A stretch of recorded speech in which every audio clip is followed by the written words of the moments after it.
Hi everyone, hope you're all doing well. Today we are working on a Mercedes. I'm not sure exactly of the model, to be honest. Doesn't matter, it's a diesel and it has DPF problem, and this belongs to a quick fit manager. So same quick fit manager who had the smart car that we've done the suspension on actually. So we are going to, I've just plugged in my diagnostic tool. The idea, first of all, is to test see what fault codes we have, because the engine management light is on, so I'll show you that. There you go, you can just about see it. Right, so let's see, we're looking for Mercedes-Benz, here we go. So I'll be back 2 seconds. Whoop, whoop. So I'm back. E250 CDI. It's an E-Class. That's what this car is. It's a coupe.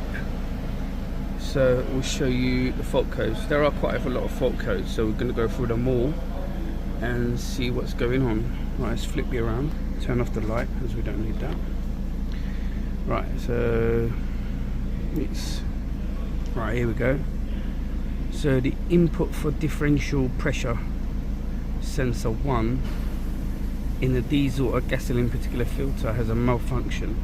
The signal offset is outside the permissible range, which is about right. Most likely a blocked DPF filter, therefore the pressure sensor is realizing that there's too much pressure, which is its job. The soot content of the diesel or gasoline particular filter is not okay. The system function is restricted. I'm going to take a picture of that actually. How do we take a picture of this thing? Here we go. Done. Right, so also the charge movement flap, cylinder bank 1 has a malfunction. The signal offset is outside the permissible range. Now we have fault codes here, so we'll have to look at them later on. We'll try and erase them and see what it does. Okay, seems to have deleted those for now, but how long that will stay like that for is a different story. Now the rest of them don't really concern me, because I'm not here to deal with them. So what I'm going to do is I'm going to do quick erase the lot, and then we'll see later on what comes back. So that's the idea for now. Right, okay, that's headlamp control, not fussed about that like I said. So what we're going to do is find the engine control module, which is this one.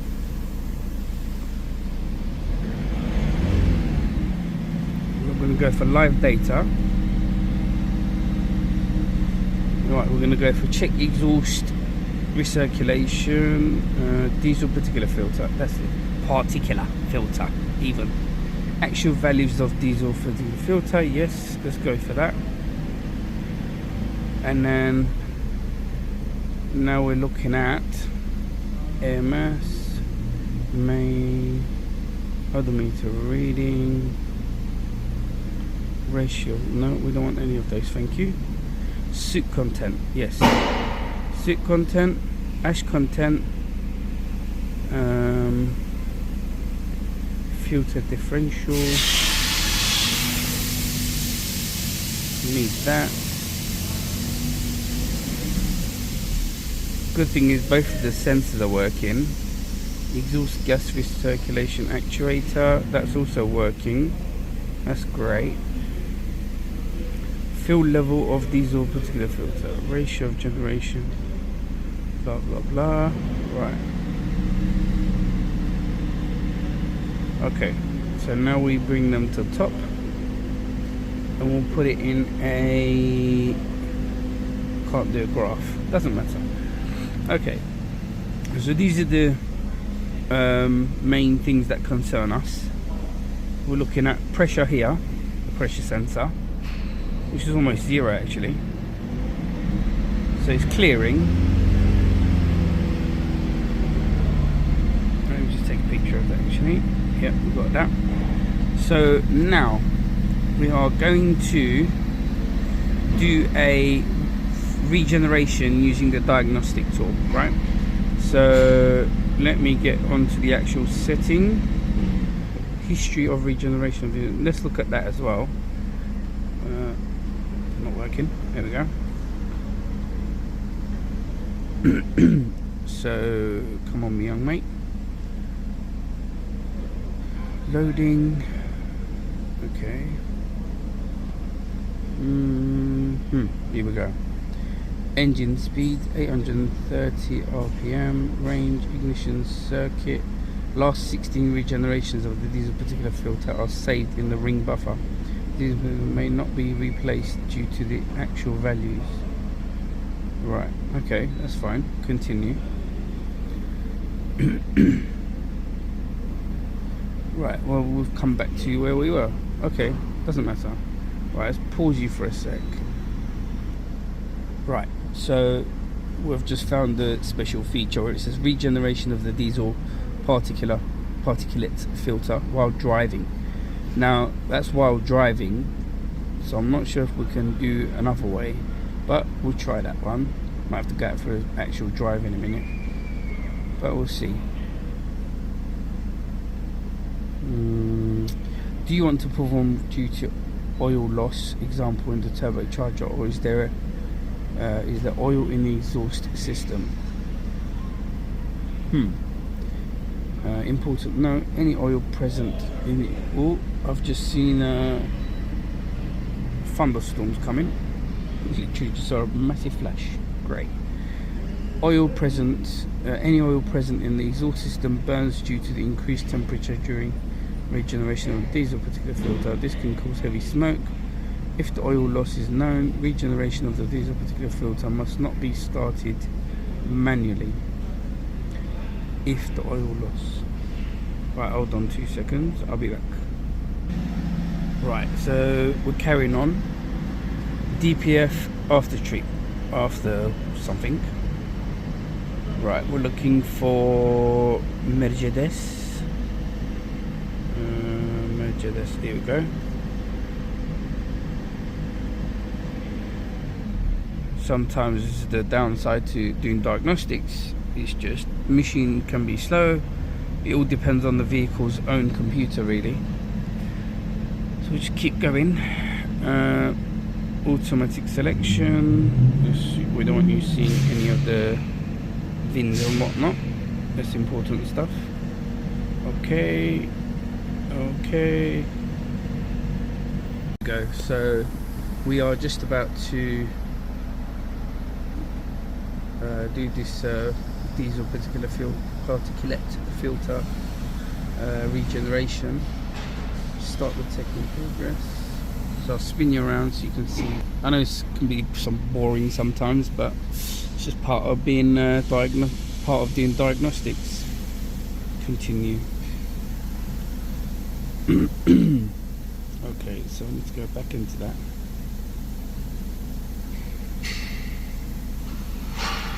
Continue.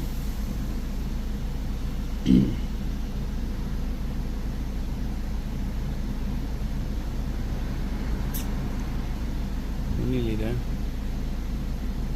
This is just a little information about the current situation: engine speed, injection quantity, air mass, coolant temperature, ash content. So here you can see there's a lot of ash content. Soot, same again. Pressure sensor, temperature sensor, gas circulation actuator, so on and so forth. Now we're going to press F1, which is going to start this process. When it decides to load, F1 start. Here we go. Okay, test aborted, engine running. Okay, that's interesting.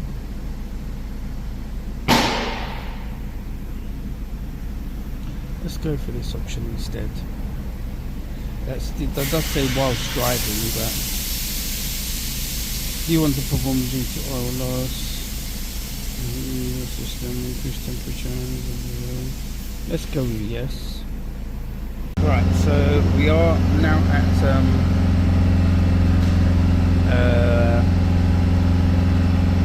regeneration of the actual diesel particulate filter, even though it does say whilst driving.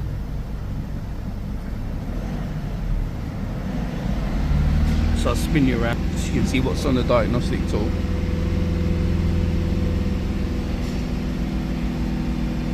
The idea is that so that you can see if it's making any difference on the actual vehicle. So I'll go out for a drive and come back and let you guys know what's going on. Whoop, whoop. Right, so I was just about to go out for a drive on this E-Class to do the DPF regeneration. However, come across a little issue. Thankfully I did. Anyway, I'll show you. So switch on the light. So there's a hose just, you know, randomly off. That's a coolant line. So I'm thinking, what is all this coolant? I could smell it, and I couldn't see it physically to start with. But then, just as where I was parked, all along the floor, I could see coolant. So thankfully, I didn't go out for a drive. But I am going to check the oil as well in a minute, just to be on the safe side. So, Mark come to rescue. Thanks to him. He's just gone back to my house to grab a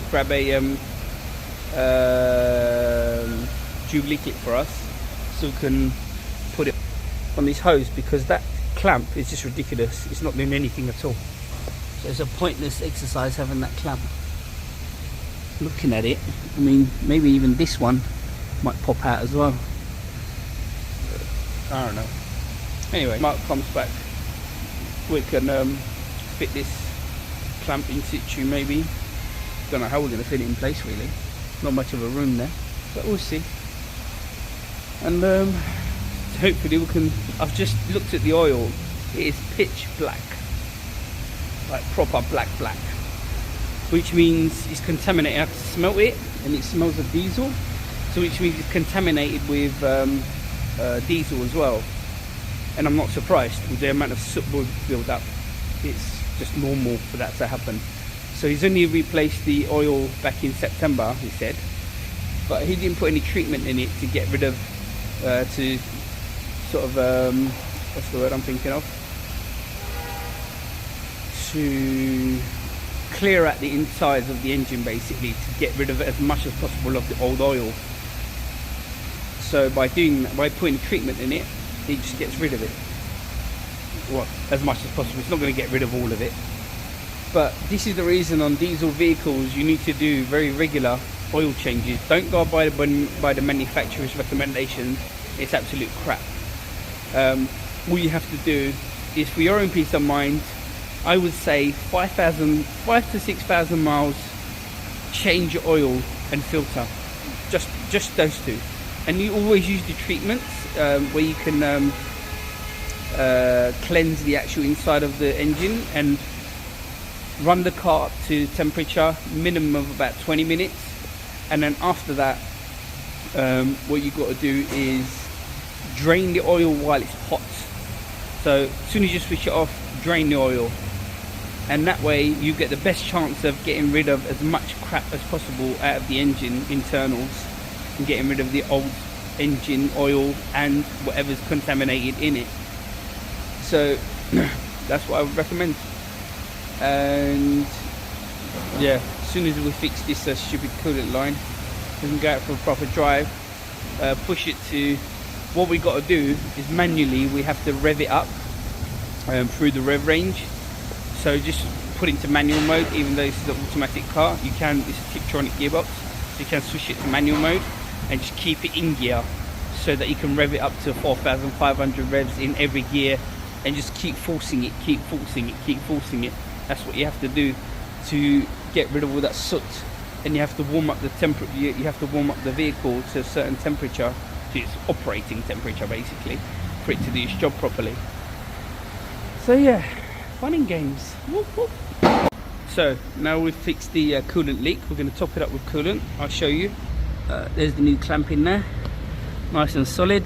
We've checked the pipe to make sure it's not cracked in any shape or form. We're all good. Whoop, whoop. So we're back in the car now. and we're going to go out for a little drive, see if we can force this DPF to get unblocked. Now that we have coolant properly, should heat up. In fact, I'm looking at the temperature. Temperature is at just above, is that 90? I think it's 90. Yeah, I think so. Mark's with me. Hello, Mark. How's it going? So he's holding the tablet for us today. See exactly the information that's on it. It's giving us live information. So as we drive, we're going to keep an eye on those figures and figure out, see if it's making any difference. If not, there is a treatment that we can use, flushing it out, DPF cleaner. We're going to use that. If not, the other option is going to be physically removing the DPF, cleaning it that way. But we're hoping that it's not going to get to that stage. We'll see. Whoop, whoop.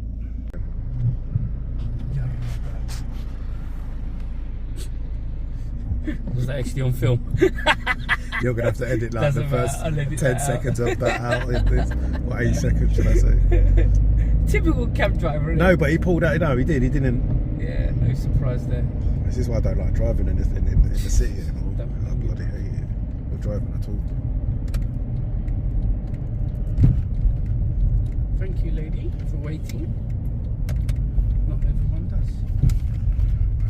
Right, so reporting back after a little drive, we had a coolant low sign on the dashboard. So we came back into the garage. We've checked it. It was actually low. It was just below though, just below the mark. So we pumped the hose line, the coolant lines by hand, so that we can pump out all the air. We did do it previously, but maybe there was just a little bit left in it. So anyway, regardless of that, that's all good. And we also have another good news, so I'll show you that. Hold on 2 seconds and just sort this tablet out. Right, sorry about that. Shake you off the camera. So we are now looking at the figures, and we are looking at coolant temperature of 96 degrees centigrade, which for my liking is a bit high. Doesn't seem like the fan is actually coming on. I can literally see the temperature gauge there. As long as it settles at 90-ish. Anyway, well, I can see the temperature gauge here, so that's at 96. Last correction. So we're looking at also, hold on, don't want to get rid of that actually. Right, so soot content, that's the most important thing here, what we need to look at, and the ash content of diesel particular filter. So if you look here, earlier on it was minus 47 or something, somewhere around that sort of figure. So now we are at 0.66 grams, which is perfect, almost zero, and this ash content is the same, 0.3. So that's basically sorted now. We've managed to manually reset the soot content in the actual diesel DPF. Now, another thing we need to pay attention to is the exhaust pressure sensor, which is this one here, 0.87 bar, which is almost nothing for these cars. Same again, same pressure here, almost zero. So yeah, problem solved, I would say. However, this temperature on the coolant is worrying me really. If the fans are not kicking in, I think the fans are not kicking in. It's sitting at 96.3. Anyway, we'll have to keep an eye on that. Let's go out for another drive, make sure everything's all well, and we can hand the car back to the owner, hopefully. Whoop, whoop. Right, so we just got back from the drive. Everything is all well, including temperatures, soot figures on zero. Everything is as it should be. So another happy customer. And thanks for watching, really appreciate it. And see you on the next one. Whoop whoop.